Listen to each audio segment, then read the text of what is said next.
एक बार भगवान यमराज यमलोक में बैठे हुए थे। तभी वहां पर नारद मुनि नारायण नारायण का जाप करते हुए पहुंचे। नारद मुनि को देखकर यमराज बहुत प्रसन्न हुए और उन्होंने नारद मुनि से कहा कि आज आप अवश्य ही कोई महत्वपूर्ण समाचार लेकर यमलोक पधारे हुए हैं। नारद मुनि ने हाथ जोड़कर यमराज से कहा कि हे प्रभु, आप तो सर्वज्ञता है। मैं यमलोक यह जानने के लिए आया हूं कि कौन व्यक्ति स्वर्ग में जाएगा और कौन व्यक्ति नर्क में जाएगा, ये कैसे पता चलता है। नारद मुनि के इस प्रश्न पर यमराज ने कहा कि आपके इस प्रश्न का उत्तर मैं एक कहानी के माध्यम से देता हूं। बहुत समय पहले एक महान नगर में एक ब्राह्मण और वेश्या एक ही गली में एक दूसरे के पड़ोस में रहते थे। ब्राह्मण अपनी भक्ति के लिए बहुत विख्यात था।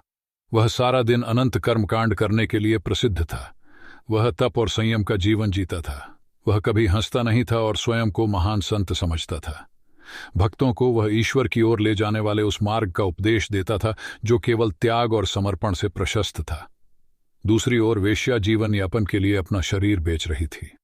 एक दिन ब्राह्मण उसे उपदेश देने उसके घर गया। ब्राह्मण ने उसे कहा, तुम बड़ी पापिन हो, तुम्हारे पाप कर्मों की संख्या बढ़ती ही जा रही है। मृत्यु के पश्चात एक भयंकर परिणाम तुम्हारी प्रतीक्षा में है। उस स्त्री ने पूरे मन से प्रायश्चित किया। ईश्वर से उसने क्षमा याचना की, लेकिन उसके पास कोई दूसरी जीविका नहीं थी, इसलिए उसने वेश्यावृत्ति जारी रखी।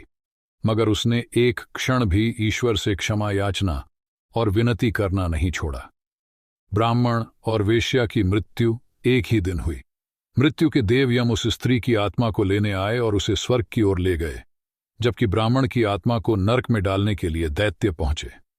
ब्राह्मण चिल्लाया, यह कैसी बात है? अवश्य तुमसे कोई भूल हुई है।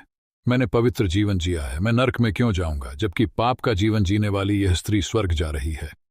दैत्यों ने कहा, यह स्त्री अपना शरीर बेच रही थी, लेकिन वह सदा ईश्वर के बारे में सोचती रहती थी। वह ईश्वर से क्षमा याचना करती रहती थी। इसके विपरीत तुम हमेशा पूजा पाठ किया करते थे, तब भी तुम्हारा मन सदा तुम्हारी पड़ोसन के पाप कर्म पर लगा रहता था। तुम्हें बस पाप ही दिखाई देता था। तुम बस पाप के विषय में ही सोचते थे, इसलिए तुम अब वहां जा रहे हो जहां पापी पाए जाते हैं। हम क्या बनेंगे इसका निर्धारण हमारे कर्मों से नहीं बल्कि हमारे विचारों से होता है।